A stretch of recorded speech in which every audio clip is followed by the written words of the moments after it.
Good afternoon. My name is Jared Cohen, the president of Carnegie Mellon. It's my great pleasure to welcome you to this 2010 Dickson Prize in Science ceremony, when we will be presenting to David Tirrell the Dickson Prize for Science. David is the Ross McCullum William H. Corcoran Professor of Chemistry and Chemical Engineering at Caltech. This is an important event for Carnegie Mellon and for Pittsburgh every year, and it's one that we look forward to, the chance to celebrate great scientists as well as the great science that happens here at Carnegie Mellon. And we look forward to this every year, but I have to say that this year we particularly look forward to it because, in fact, David Tirrell is one of us in a very real way. He served as an assistant professor in our chemistry department from 1978 to 1984. He was very successful here. In fact, he was awarded the Mellon College of Sciences Julian Ashkin Teaching Award while he was here. That's an award given for unusual devotion to undergraduate teaching, which is a particularly sweet award, I think, for someone who's such a great researcher as well to receive. He's also been connected to Carnegie Mellon periodically over the last several years as a member of the advisory board for our Department of Chemistry, service that we greatly appreciate and thank him for. There are other ways, though, that he is of us, if not still one of us. One of the things that we admire about his work is how interdisciplinary it is. David works easily and all the time across the boundaries of chemistry, biology, material science, something that we value highly and we view as a key Carnegie Mellon virtue and characteristic. In addition, he's very keen on the impact of his work. He does things because they're interesting, but he takes them to the point where they can be applied.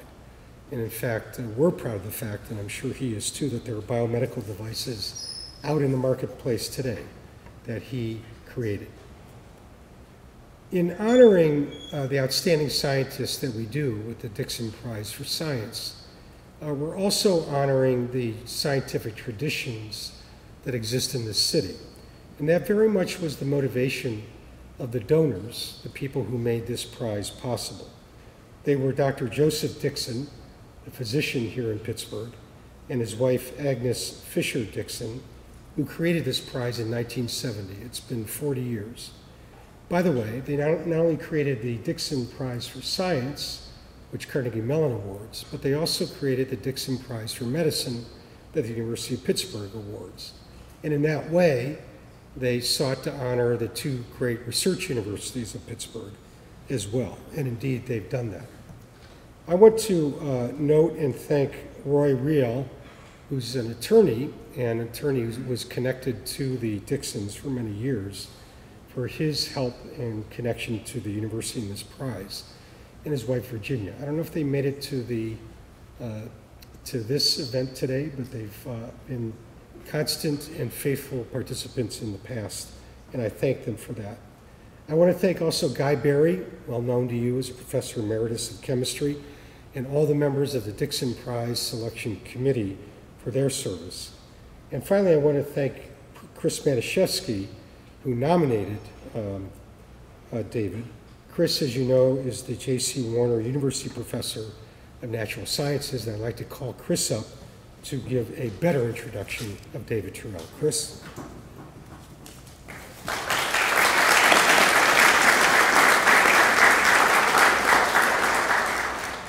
Good afternoon. It's a really great pleasure and honor to say a few words about Dave Tirrell, who is, as Jared said, one of us. And I put here a kind of a summary, very condensed, of what David has been doing during the last couple of years, or maybe tens of years, if I may say.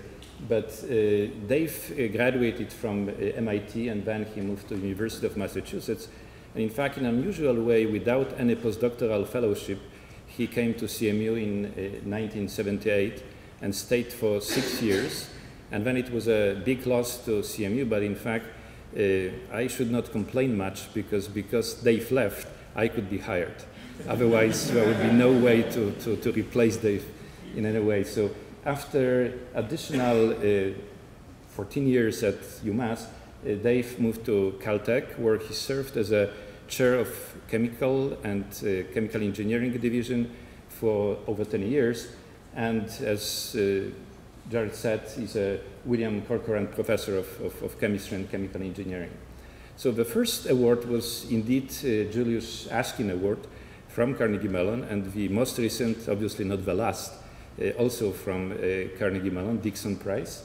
And I highlighted a couple of them from American Chemical Society Polymer Chemistry Award and also COP Scholar Award, which really is one of the most important in organic chemistry, or in fact nearly all fields of chemistry. And Dave is one of the really handful people who are members of both National Academy of Engineering and National Academy of Sciences, in addition to any other prestigious societies. And he also holds honoris causa degree from the University of Eindhoven. And in addition of serving as an advisory board member, or chair, in fact, of chemistry department at CMU, he also carries many other advisory committee membership in top universities. So we, and Dave first and myself later, we are just really interested in polymers, so in plastics, probably in a most general way. And the plastics are so important because of lightweight, but probably even these easy processing conditions. And very often they are serving as commodities, but also more and more as high specialties. So some enabling cutting-edge technologies in electronics. In fact, 21st century is becoming century of polymeric drugs, which target special devices and are highly selective. Some optoelectronic devices, specialty adhesives, and many others. However, although we have hundreds or maybe thousands of monomers, one can always look at biology. And this is what happened when Dave moved from CMU to University of Massachusetts. He looked at biology in a different way. Not really this diversity and breadth, but more complexity. And complexity is amazingly built not on thousands of monomers, but in fact at only 5 nucleic acid bases and 20 amino acids. So this is really something which is unusual, and of course, in a very ingenious way, they thought how we can combine them together. How one can combine this complexity of biology, which really evolved in billions of years, to something so complex as not only cells, which I showed you before, but really even ourselves and even our thinking and dreaming. And this all relies on 5 nucleic acid bases and 20 amino acids. At the same time, chemists in the last maybe 100 years or so developed enormous amount of different materials, very useful materials, relying on really thousands of monomers. So now the question is how we can combine them together. On one side, in polymer chemistry, how we can make more precisely polymers, using some controlled or living precision polymerization. But on the other side also, can we expand this limited number of 20 amino acids to something much larger? And this, I would say, it's a really holy grail in the material science or bio-related polymers as well. And Dave did that in a very ingenious way, using not 20, but 50 additional non-canonical amino acids. He will talk about it because they include something like reactive groups, maybe azido, acetylene, sometimes fluorinated structures, sometimes even conductive polymers based on thiophene, and many others. But of course, it is not that easy to incorporate them. One needs to totally reinvent or reprogram genetic code. And this is what Dave was doing during the last 20-something years, really incorporating these more and more diversified amino acids in order to benefit the material science. They could have various special properties, whether surface properties, sometimes biomedical properties, and Dave will be telling about us today, but I think that in a quest of this holy grail, there are many, of course, participants, but I think that real Percival is Dave Tirrell. So we'll hear from him in a couple of minutes, but Jared will make a more official announcement about this prize. David, will you join Chris and me up here at the podium?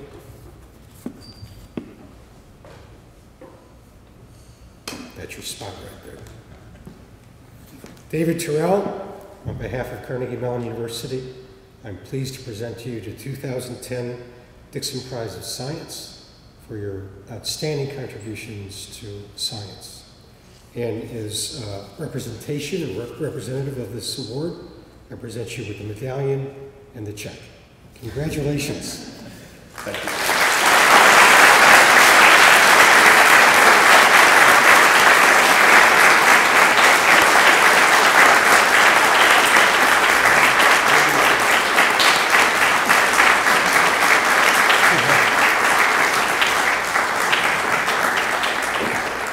We look forward to your lecture. Thank you.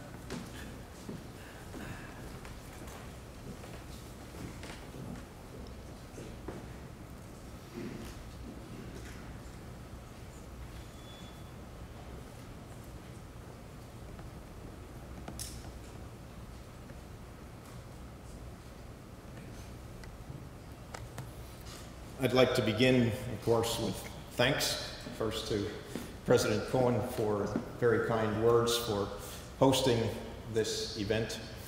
The Dickson Prize, of course, is a wonderful honor for anyone. It has been a very distinguished award over the years. Anyone would be flattered to be on the list of Dickson Prize winners. And of course, it takes on special significance for reasons that President Cohen articulated very nicely. Jane and I had a wonderful 6 years in Pittsburgh. We hold the university and its faculty and students in the highest possible regard. And to be recognized by such a group and by a group of friends, it takes on very special significance. And so I would again like to thank President Cohen, thank Chris for putting together the nomination, thank the selection committee, Guy Barrett is its chair, and all of you for coming to today's lecture.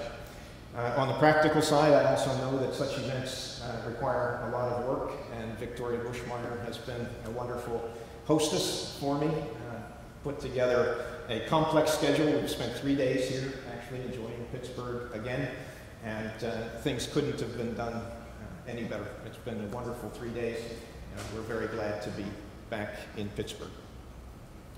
So the work that I would like to tell you about for the next 40 minutes concerns an approach to macromolecular chemistry that Chris described in brief terms just a few minutes ago. And the key idea is that we use artificial genes to direct the synthesis of artificial proteins and protein-like macromolecules in cells. And so, although the lecture will take 40 minutes, the whole story isn't on a single slide. And so Guy Barry warned me that he might fall asleep before the end of the lecture. And if you can stick with me till the end of this slide, you'll have the whole story. So, as Chris mentioned, we begin by designing sequences of amino acids, either natural ones or non-natural ones, that we believe will give us interesting macromolecules. Sometimes we're interested in their chemistry, sometimes their physics, sometimes their biology, sometimes their materials behavior. Our design concepts are drawn from structural biology and in part from polymer chemistry and physics. Once we've decided on what we would like to make, we encode that sequence of amino acids into a complementary DNA sequence. That means we design an artificial gene or we redesign a natural one. We then have to make that DNA, which is a very straightforward process now. In fact, one can often order full-length genes from the biochemical supply houses, and they often work. And then we have to turn that coding sequence into the macromolecule that's of primary interest to us. And in order to do that, we use recombinant DNA methodology that's now very standard and robust. We'll take a circular DNA out of a bacterial cell. We'll cut it open with a restriction enzyme. We'll put the artificial DNA back in. That gives us our recombinant DNA, which we reintroduce into the bacterial cell. Those cells are grown in a flask or fermenter under conditions where they'll make the macromolecule for us. And for somebody who comes from a polymer chemistry background, as I do, this approach has some important and unique advantages. It's the only way that one can gain essentially absolute control of the molecular architecture. that is the length, sequence, and stereochemistry of the chains that we make. And to show you what I mean by that idea, I show over on the right-hand side of the slide a comparison of a polymer that can be made either by chemical polymerization or by gene expression. This is polyglutamic acid, which can be made by a ring-opening polymerization of the anhydride.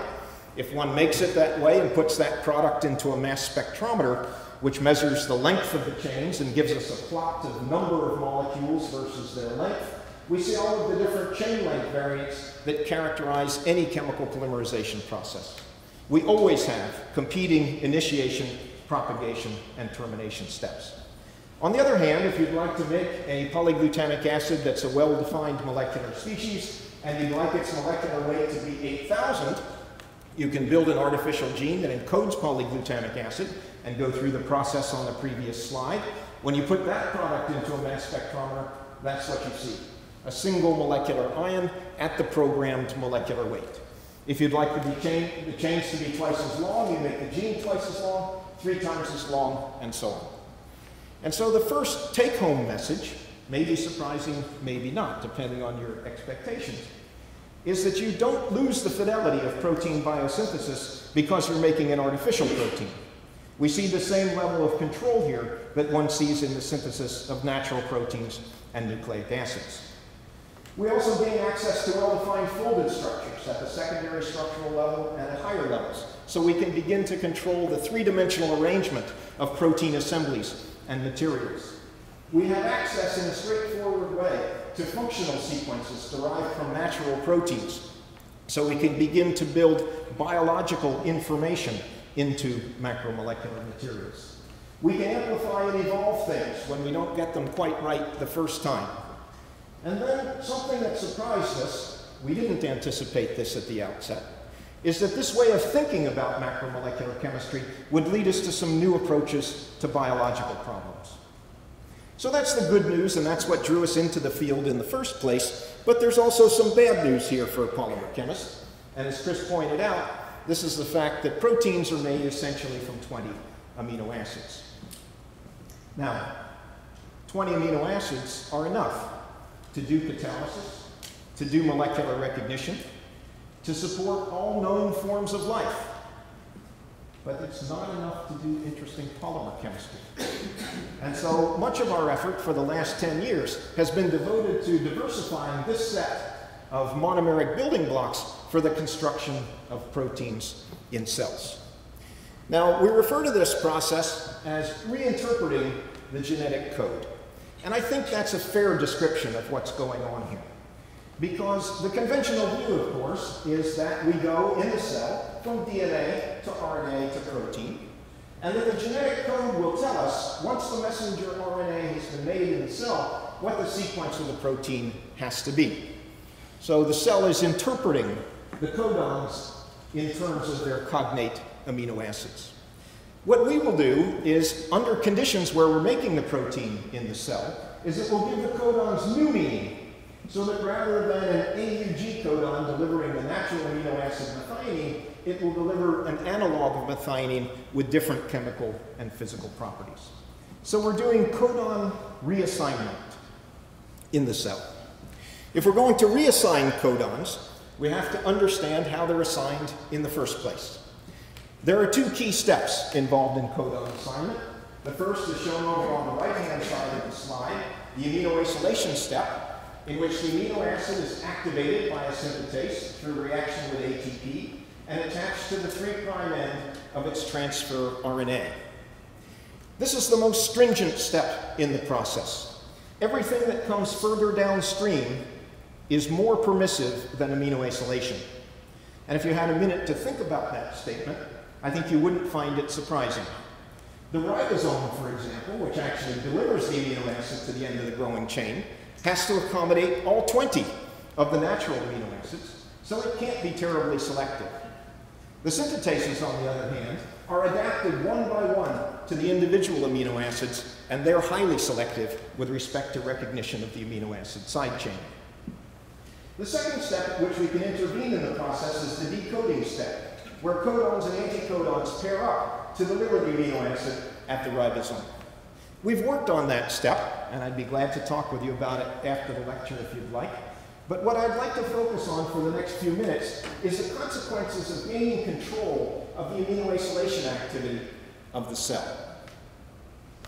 We've spent the last 10 years inventing new amino acids and synthetases to activate them.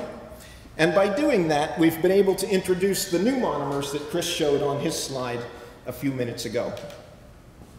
Now, since, as the president was so kind to say, I am part of the Carnegie Mellon family, I don't mind telling you, I am very proud of this slide. I actually didn't think the chemistry would be as permissive as it's turned out to be. The chemistry has turned out to be much easier than I anticipated at the outset. The way the amino acids are organized here, they're shown as analogs of the natural amino acids. So across the top row, we have a set of methionine analogs. That means they'll be recognized by methionine tRNA synthetases, put onto methionine tRNAs, and delivered in response to methionine codons. These are leucine analogs, and so on.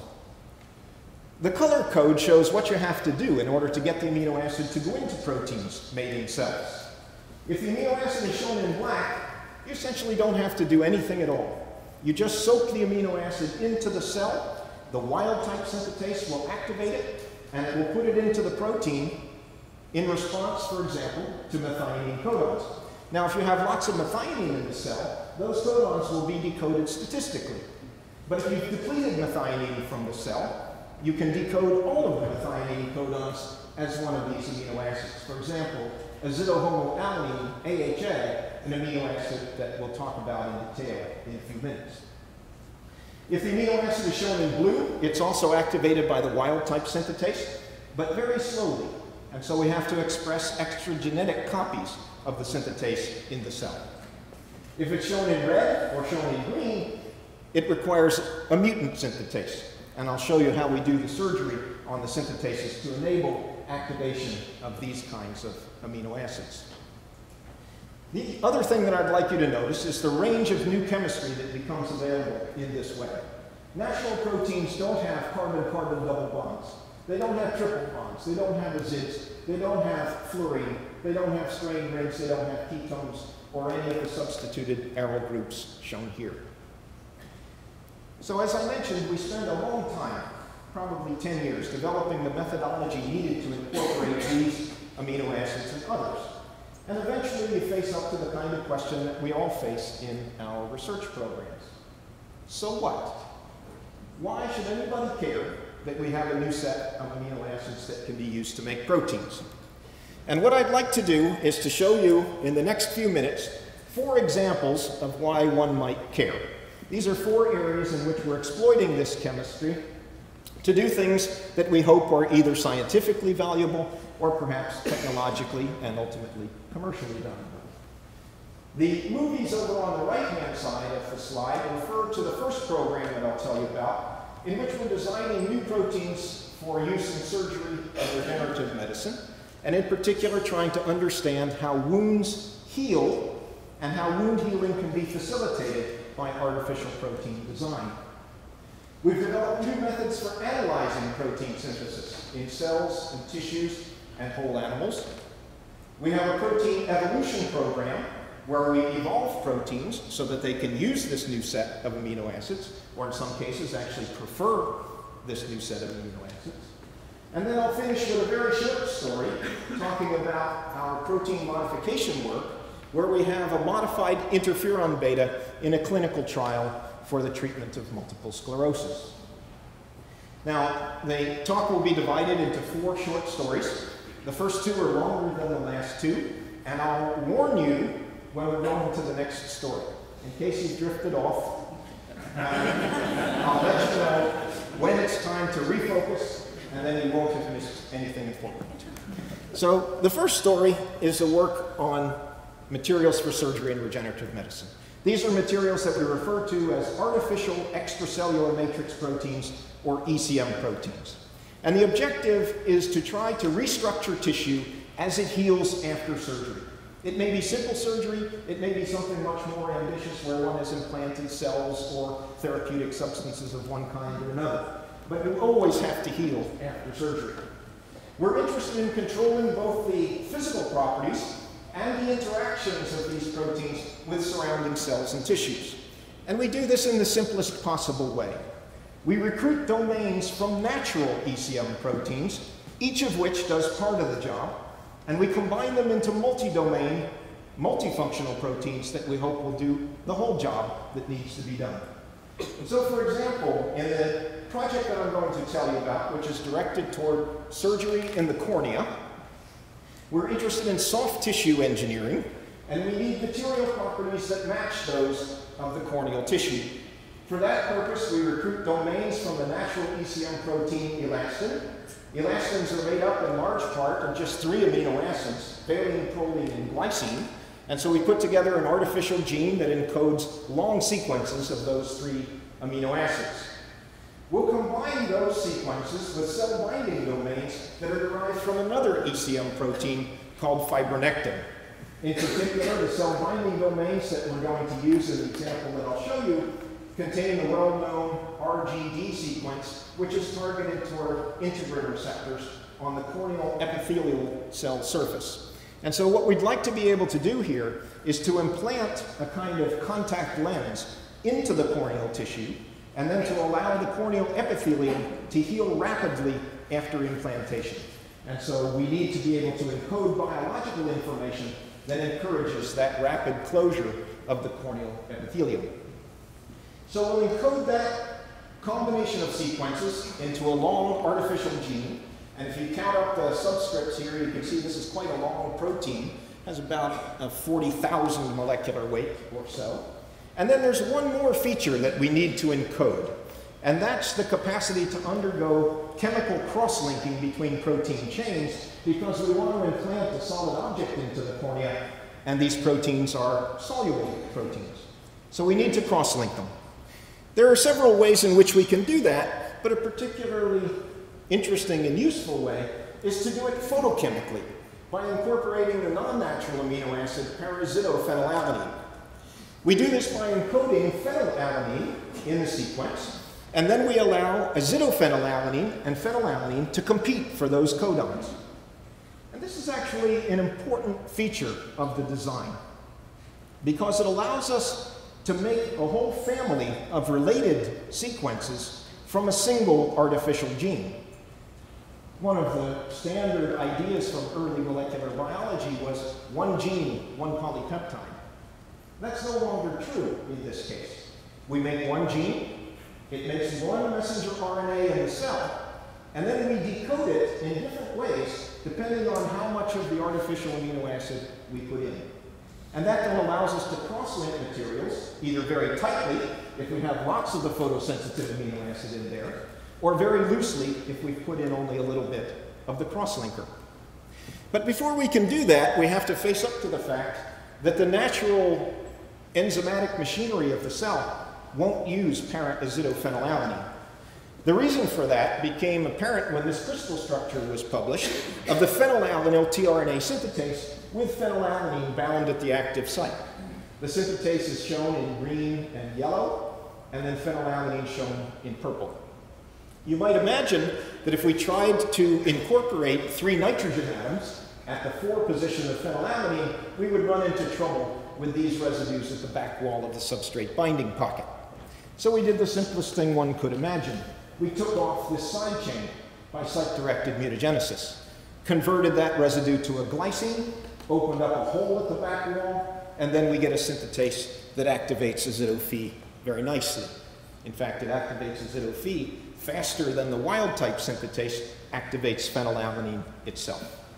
This allows us to make the protein in gram quantities. We can cast it into films or into lenses, and then we can photo cross-link it. We can watch the disappearance of the azid band in the infrared spectrum, and we can see that in about 30 seconds we get complete cross-linking.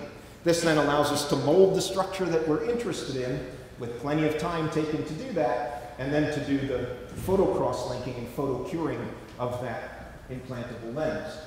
We'll then take a strip of this material, put it into warm salt water, and pull it apart on a tensile tester, and that then allows us to determine the mechanical properties to see if they're appropriate for soft tissue engineering.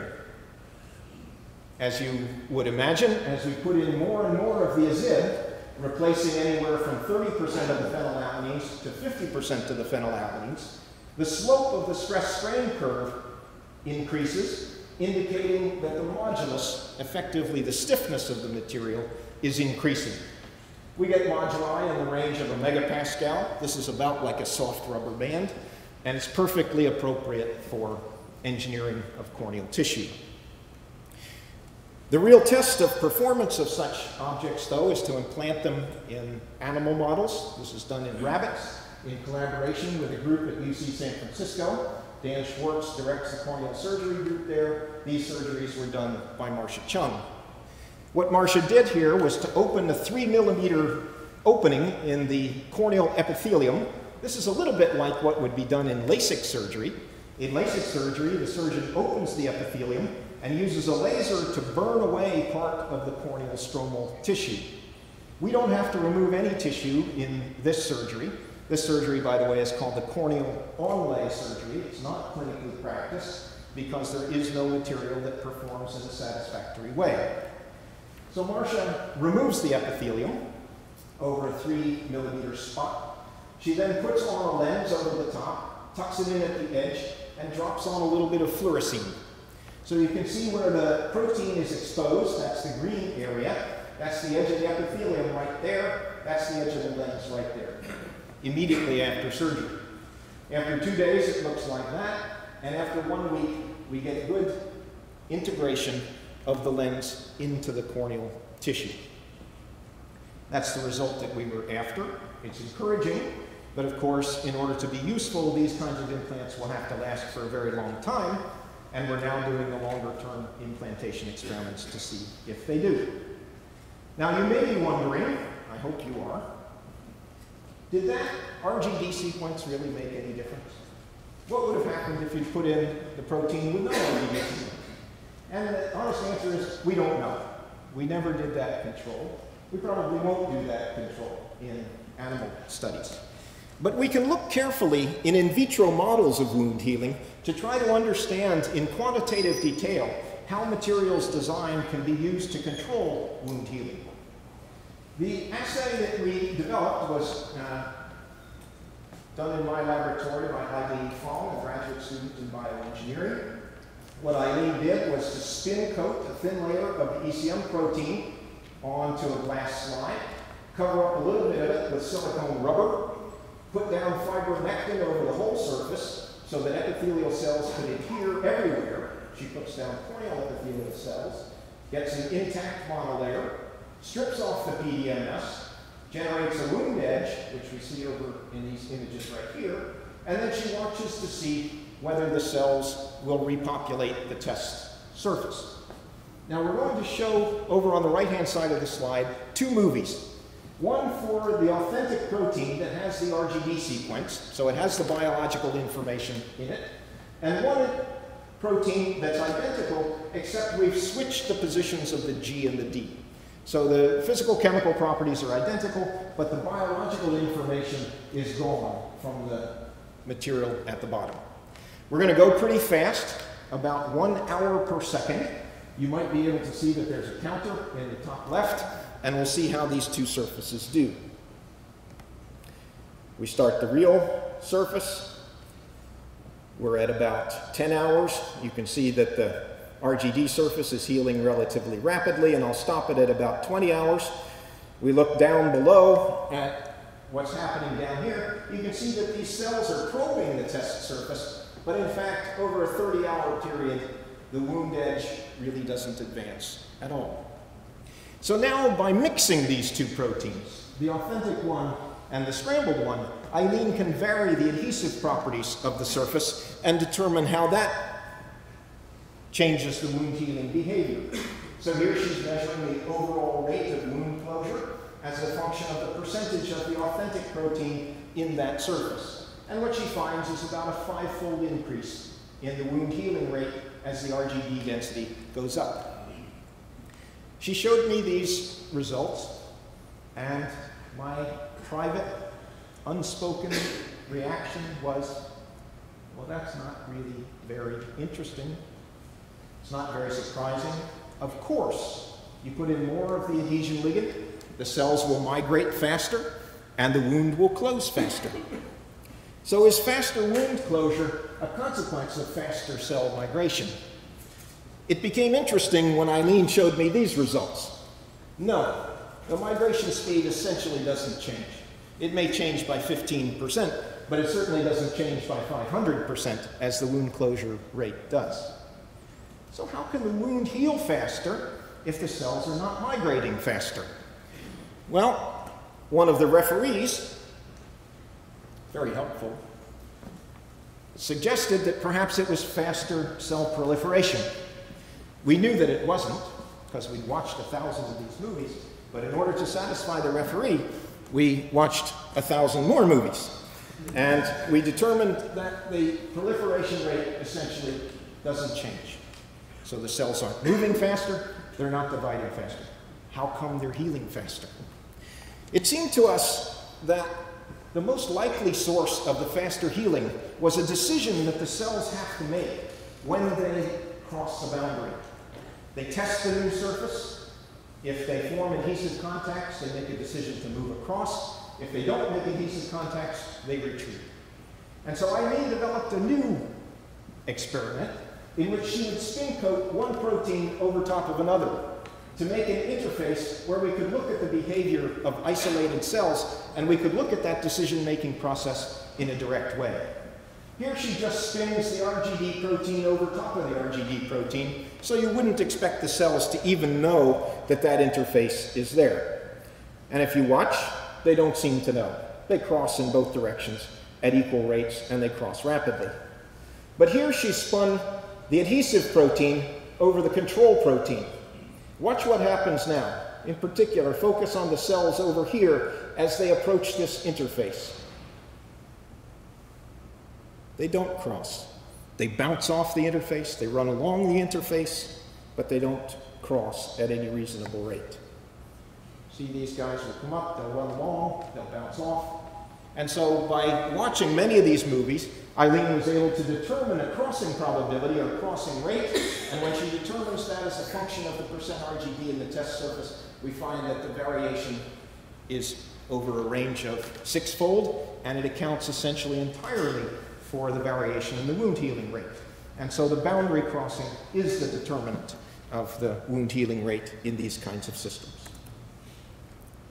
The second story that I want to tell you about is a story about analysis of protein synthesis, using non-natural amino acids as probes rather than as structural components of macromolecular systems.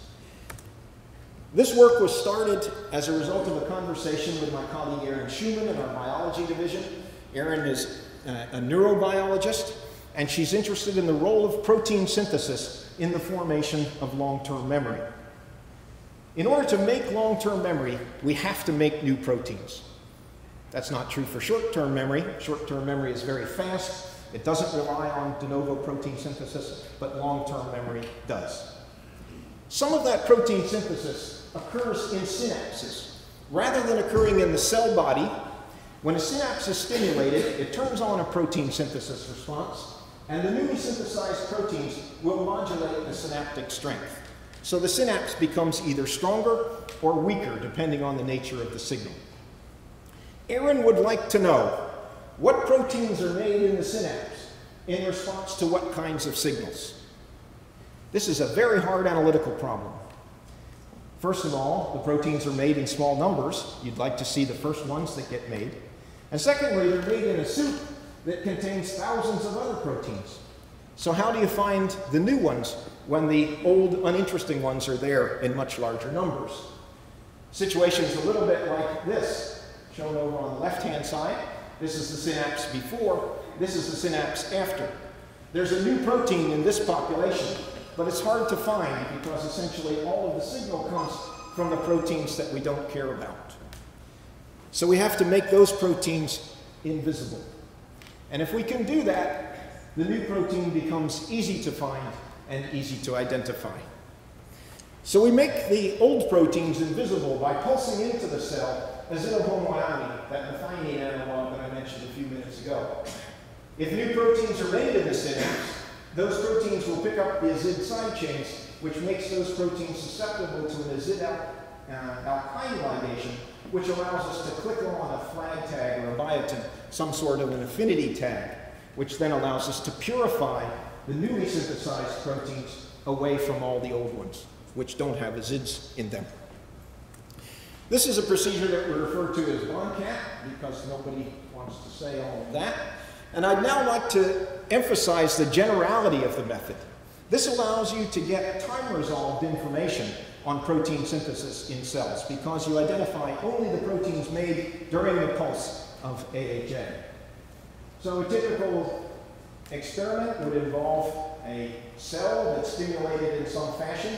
It's full of orange proteins. The new proteins are made and they're blue, but because we've pulsed in AHA, they also carry azides. We'll then click on the alkyne tag, maybe a biotin tag. We'll pass everything down an avidin column. The newly synthesized proteins are retained. They're digested by proteases and identified, sequenced by mass spectrometry. This also turned out to be one of those experiments that worked better than we had expected. An easy way to show that is an experiment called a Western blot, where we separate the proteins by electrophoresis under the action of an electric field, and then we transfer them to a membrane.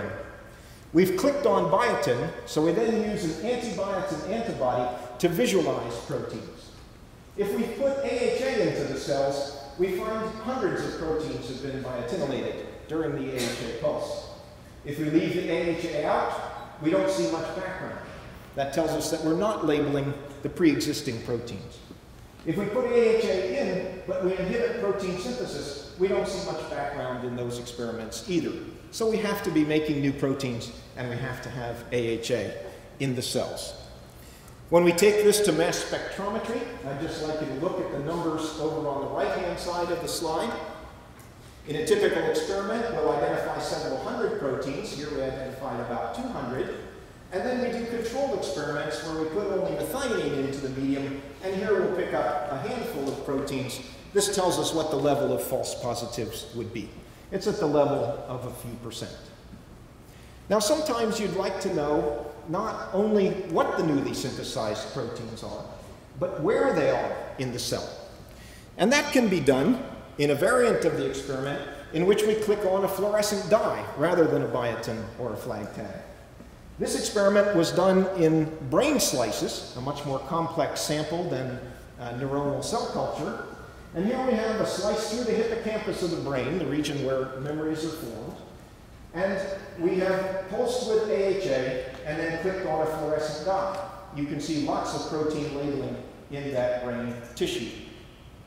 Here we've done the same thing. We've pulsed in AHA, labeled with a fluorescent dye, but now we've added a protein synthesis inhibitor, and the background is relatively low. We typically get signal to noise in these experiments of about 15 to 20, so we're well above background. Now, this experiment raised another interesting challenge for us.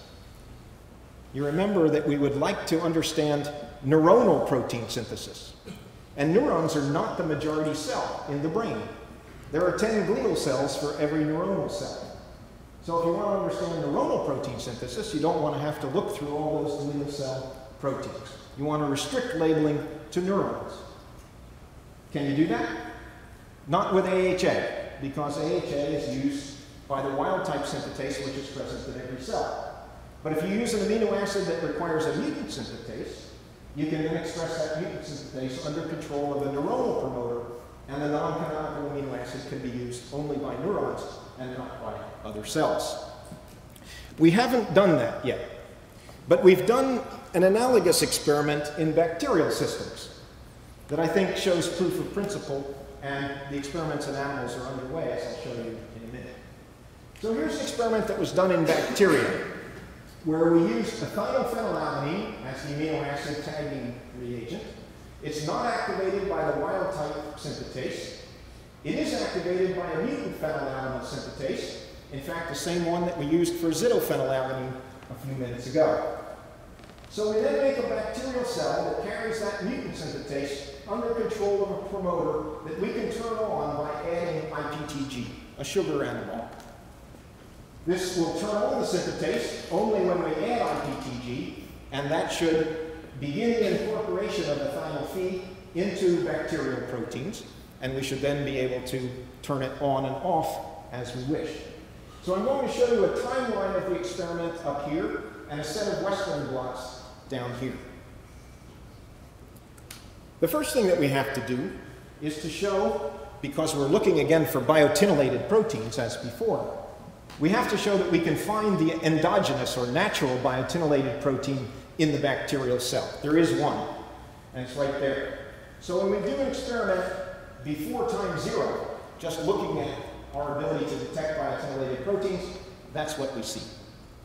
Then we start the experiment by adding ethynyl phenylalanine to the cells.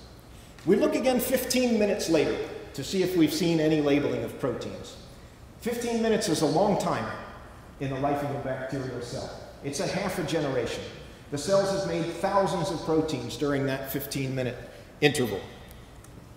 We don't see them. We still just see the endogenous biotinylated protein because there's no mutant synthetase active in the cell.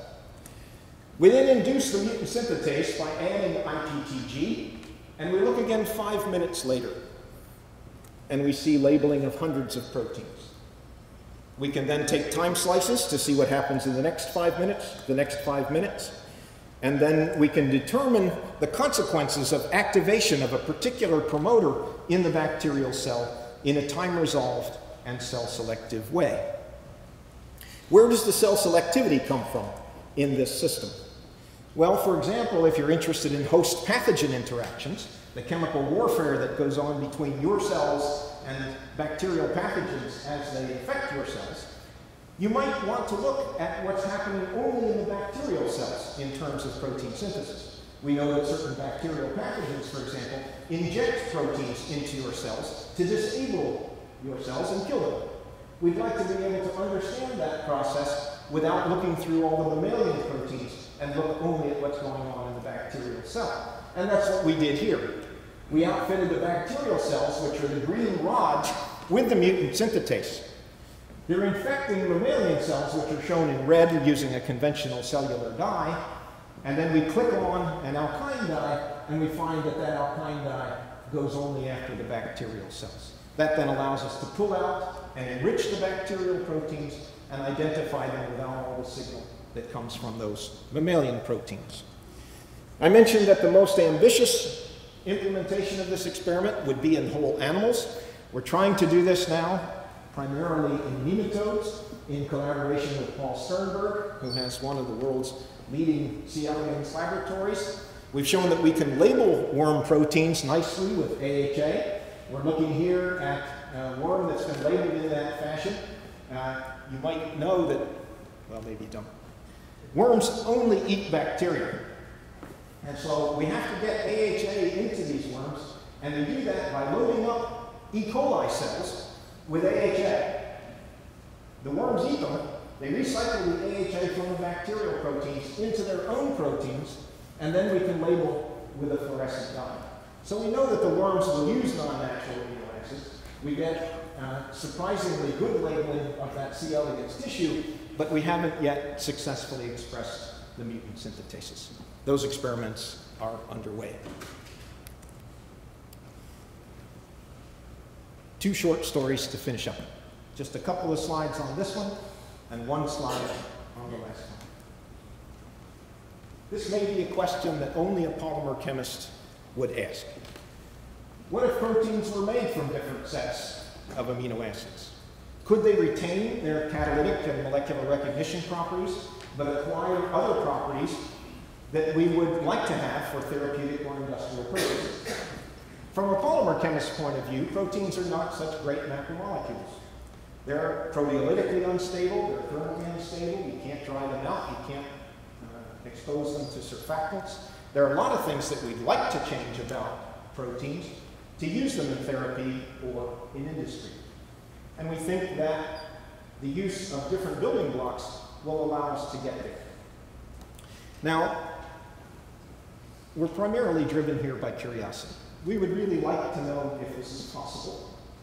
And you might imagine that there are going to be some difficulties here, because we know that even a single mutation in a protein chain can cause it to misfold and lose function.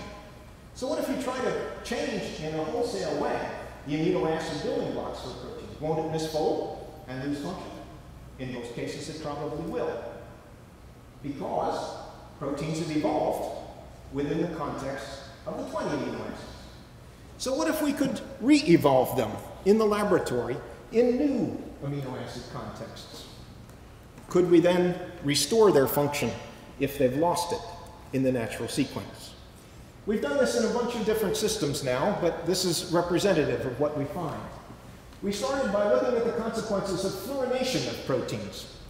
You may know that there are about 150 fluorinated pharmaceuticals on the market, and fluorine is used to affect the bioavailability of small molecules. We wonder whether it might be used to affect the bioavailability of protein therapeutics as well. We also know that fluorine is in some sense hyperhydrophobic, and that it can be used to amplify the hydrophobic effect, which is important in determining protein structure, dynamics, and function. We'd also shown a few years earlier that fluorination could be used to stabilize simple hydrophobic substructures in proteins, like the coiled coil structure that's formed from leucine zipper peptides. Leucine zippers have leucine residues at essentially every 7th position along the chain. When structures like that fold into an alpha helix, they put the leucines on one face of the helix. That becomes hydrophobic. To protect that surface from water, the chains dimerize into this coiled coil architecture shown here. We thought that if we replaced leucine with trifluoroleucine, we might be able to stabilize that structure. When we looked at the circular dichroism spectra of the leucine and trifluoroleucine forms, they were indistinguishable. But when we looked at the melting behavior, we found that the wild-type protein unfolded at 48 degrees, the fluorinated one at 61. And there's no substitution among the natural amino acids that would move this melting curve in this direction. Leucine is optimized for this position with respect to the natural amino acids. But that's a pretty simple experiment, just putting one helix against another. What about a complex folded protein that might function as an enzyme, like chloramphenicol acetyltransferase? We chose this enzyme because it's kind of a typical one, about 200 amino acids long, 13 leucine sites. It functions as a trimer, so the active form of the enzyme has 39 leucine positions. We're going to fluorinate as many of them as we can. We never quite get to 100%, but we get pretty close. All of these space-filling representations here, the little blue balls, represent leucine side chains. So all of those are going to be fluorinated in the example that I'm going to tell you about. And what we find is that fluorination does interfere with protein folding. An easy way to show that is to do a refolding experiment where you heat up the protein to 60 degrees. It loses its natural structure and unfolds. You cool it back down, and you determine how well it regains its native structure. If you do that with the leucine form, which is going to be the red bars, under our conditions we get about 3/4 of our initial activity back. It refolds pretty well. The trifluoroleucine form in the wild-type sequence only regains about 20% of its activity. 80% of the chains get trapped in some non-productive intermediate structure because the trifluoromethyl groups are hydrophobic and sticky. In order to try to move away from that problem, to compensate for that change in properties, we started a laboratory evolution program where we made thousands of mutants by random mutagenesis, and we looked for mutants that performed a little bit better. We found a double mutant in the first generation where we got about 40% of our activity back.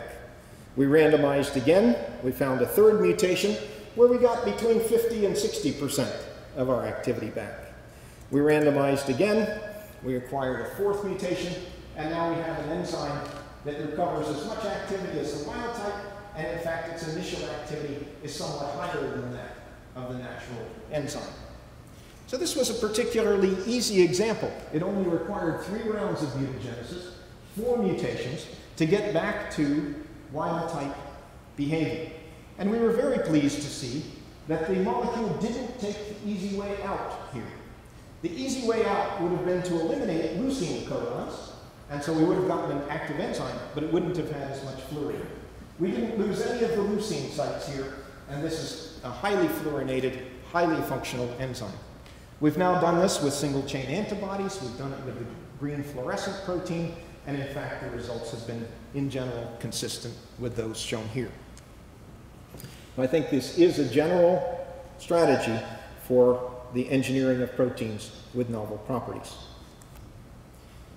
The final story is just one slide, and the example that I'm going to show you here comes not directly from our own laboratory, but from a small company in Seattle called Allozyme, which has licensed the Caltech technology and is using non-canonical amino acids in the engineering of therapeutic proteins. The first target that they chose was an engineered form of interferon beta for the treatment of multiple sclerosis. Multiple sclerosis is the most common neurological disorder among young adults. It affects between 2 and 3 million people. It's an autoimmune disease and eventually results in loss of motor coordination. It's treated with interferon beta, which is an immune system modulator, and interferon beta helps a lot of people. But it has the same problem that most therapeutic proteins have. It doesn't stay in the circulation for very long. And so it has to be injected 2 or 3 times a week in some formulations, and that results in 2 problems. Lack of compliance, people don't want to do it, so they don't do it, and the formation of neutralizing antibodies. I think there's general agreement that if we could make interferon beta stay in the circulation longer, that would be the preferred form. This strategy for making proteins stay in the circulation longer has been known for many years. There's a standard strategy, the attachment of a polyethylene glycol chain, or PEG, and so pegylated therapeutic proteins are widely known and widely used. Interferon alpha, for example, is essentially only used in its pegylated form for treatment of hepatitis C. But nobody's been able to pegylate interferon beta successfully. I think there's no fundamental reason why it couldn't be done. It hasn't been done in a practical fashion because the conventional chemistry is targeted toward lysine residues, and there are just too many lysines on the surface of interferon beta. So what the Allozyme people did was to put in a single copy of azidohomoalanine, and then they used an alkyne form of polyethylene glycol to click on a single copy of PEG. And here's what they found. In their early experiments, they didn't look directly at a multiple sclerosis model. They looked at a tumor model because, as I said, interferon beta modulates the immune system, so it has anti-tumor activity as well.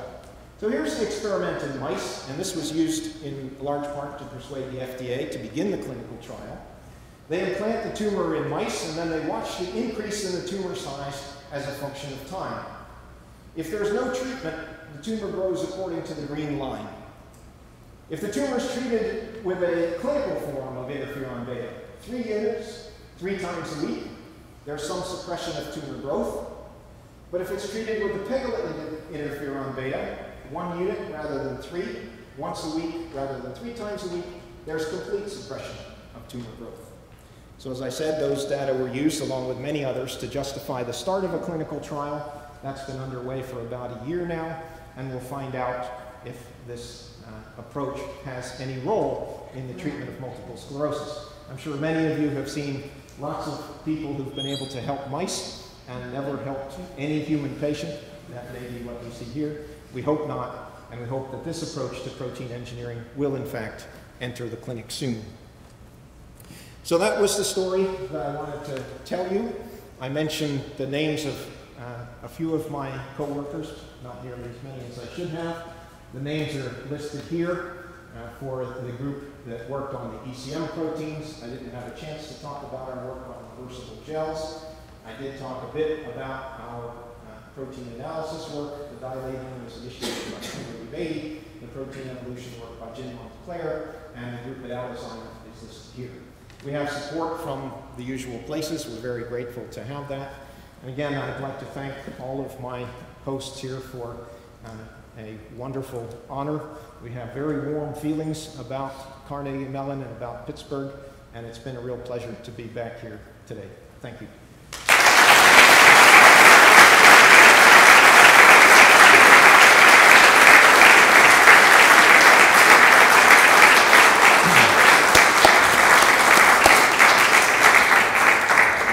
I think we have time for several questions, so lecture is open for discussion. Yes, Tirrell. So, one thing you can say for commodity materials is we're very good at making a lot of them, so large quantities. Do you see these being used, these modified proteins being used in similar applications where you need to figure out how to make a lot, or do you think it would be more targeted and specialized? Yeah, the question was whether these kinds of artificial proteins might be used as commodity large-scale materials. I think if that happens, I think it'll happen a long way down the road. I think that the higher cost applications are more easily justified. I think that what is novel about this class of materials is their information content. And so I think it's applications in which that information content is important that will develop first. It may be over time that larger scale applications come along. Yes, please. When you in vivo replace a natural amino acid by a non-natural amino acid, many other proteins will also suddenly start to have a non-natural amino acid. Isn't it a problem that the organisms complain about this by, for instance, dying? Yeah, that's a serious complaint. The question was, when you incorporate amino acids, non-natural amino acids, the way I described, they'll be incorporated into all proteins that are being made in the cell while that non-natural amino acid is in there. Does this cause problems for the health of the cell? And do they complain, for example, by dying? That was the phrasing of the question. The answer, as is often the case, is it depends on how you do the experiment. If you try to replace every copy of a natural amino acid by a non-natural one, then you typically will have a few hours in which to do that in a bacterial cell. So if you're doing a material synthesis and you do it in a batch mode, you'll have 3 to 6, maybe even 10 hours where the cells will continue making proteins at a high level, and eventually they will begin to shut down because you've inactivated some set of essential proteins. So for synthesis, that's perfectly okay. That's the way we do batch protein expression anyway. And as you saw, we can make gram quantities of these proteins in which we get fairly high levels of replacement. That protein that I showed on the slide that looked like polystyrene, that is a photosensitive protein that was made in gram quantities with about 50% replacement of the phenylalanine by azidophilia. Now, the proteomics experiment is quite different. There we're not trying to replace many copies of the amino acid. In fact, we do single hit statistics on the proteins. We either replace one copy or none, because we only need one site of conjugation in order to enrich that protein from the mixture. And so in that case, we see very little perturbation of the cellular physiology. And as you can imagine, this is a very modest change in the protein structure. Instead of a methylthio group in methionine, we incorporated a ZID at one site in the protein. And so this actually shows very little evidence of change in cellular physiology. Now that's not to say that we don't worry about it. We worry about it a lot, and we do lots of controlled experiments to see if there's evidence that we've changed the protein synthesis program of the cell, but in general there's not much evidence for it under single hit conditions. I'm wondering, for the repertoire of chemistries that you've developed, are you up against any fundamental limitations on the ability of modified proteins to fold and express active activity? Yeah. And so the question was, are we up against a fundamental limitation in terms of the ability of the protein to fold? And maybe you're asking, are there some amino acids that maybe would never allow us to fold the protein properly?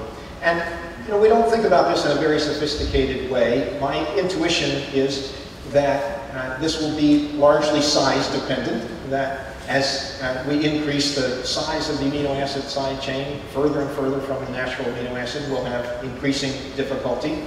On the other hand, I think this re-evolution strategy will prove to be a very general strategy for compensation, even for relatively large steric changes in amino acid side chains.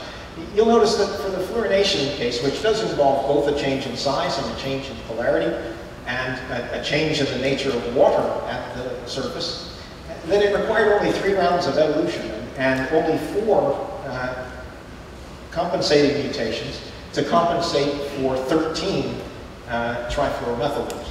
So in general, the evolution program has turned out to be very efficient in compensating. We'll see whether there are some things that we can't compensate for. And one thing I should say, we did see in the GFP experiments that the fluorinated side chains disappeared quickly from 2 positions in GFP. There are 19 leucine sites in GFP. 2 of them appear perhaps not to be permissive with respect to fluorination. So we lost the leucines there, but we retained leucines at the other sites, and in fact we gained back new leucines at other sites. So we weren't driving the leucine out of the protein, but we did perhaps drive it out of 2 positions of the protein. Yes, so for medical applications, I imagine some of these have to be pretty high purity. How difficult is it to remove the therapeutic proteins from the growth media and like the dead cells? Yeah, the question was, what about purification of therapeutic proteins? Since they're being made in cells, how readily can they be purified? And I would say that I'm not an expert in that sort of protein purification, and what I've largely learned through our collaboration with the company, Allozyme, where they've had to do that purification in order to satisfy the FDA and start putting this into human patients. What I could say is that there don't appear to be substantial new difficulties that come about by virtue of having incorporated the non-canonical amino acids. It is an expensive process. I think the purification process probably involves 6 or 8 steps, various kinds of selective precipitations and columns and so on, but it doesn't seem to be any harder than it is for a conventional protein. So this method of general replacement sequence compared to like some ambulatory replacements only replacing slide for the AG sequence? Yeah, it's a very nice question, thanks. There is an alternative way to do the chemistry of non-natural amino acids, which involves the incorporation of a single copy of the non-canonical at one site in the protein.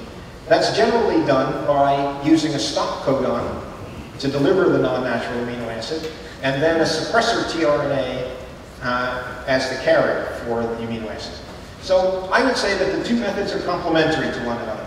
If you'd like to label a protein at a single site for the study of, let's say, fluorescence, something like that, then perhaps you want to have the new amino acid at one site. Our interest is primarily in making proteins that have novel function. And there, I think, the incorporation of multiple copies gets you novel function faster. Proteins are fundamentally made by incorporating multiple copies of their amino acids. And so we regard this as an evolution process that's more nearly parallel to the natural evolution of proteins. Also, in the case of the proteomics work, because we don't know what we're looking for, we can't use the nonsense suppression approach. We just have to pulse in the probe and then look for whatever it was that was made. So I would say for labeling experiments, the other approach is better. For some of these other things, the global incorporation is better. Yes.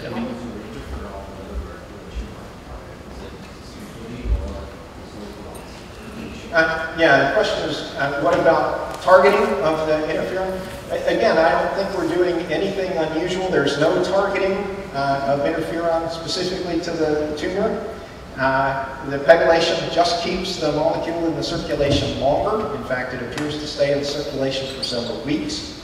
But there is no specific target, either for conventional interferon beta or for the pegylated interferon beta. Yeah, I remember that many years ago we discussed with Dave, can we go also to more mundane or let's say larger even scale applications? And we started discussing that usually we have a Teflon covered frying pan to do eggs, but can we add fluorinated protein and make eggs on any kind of a pan, right? So I'm not sure how they would taste, but it's of course obvious question.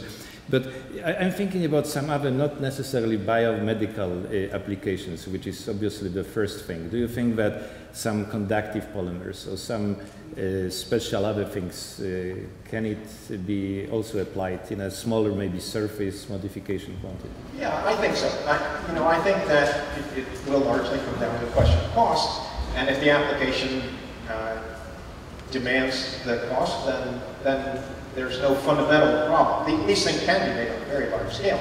So I think even for things like specialty elastomers, the cost can be justified. I think that as components of composite materials, where perhaps the bulk of the material is something else, but the protein serves a role to organize that other material, I think those kinds of applications will probably be permitted as well. So let's hope that will happen, and let's thank Dave again.